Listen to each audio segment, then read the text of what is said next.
Hello everybody. Today we're going to talk about how to create automated product feeds in make.com.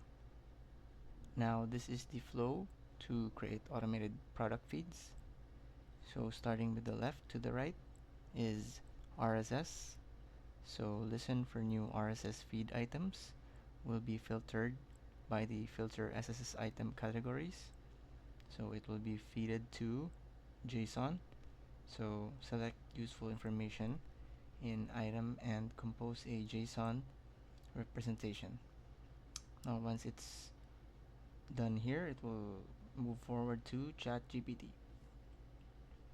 So follow one prompt processing.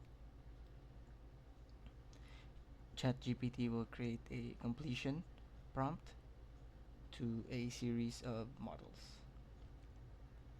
And the filter here will be halt execution if stop is detected. And after this, it will move forward to scenarios. And that's it. So what this flow does, it continuously monitor SSS feeds for each new RSS item. Check check if it is described a commercial product. If yes, product produces a JSON with both a product, short description and keywords. And if no, returns the string stop. That's it. Thanks for watching.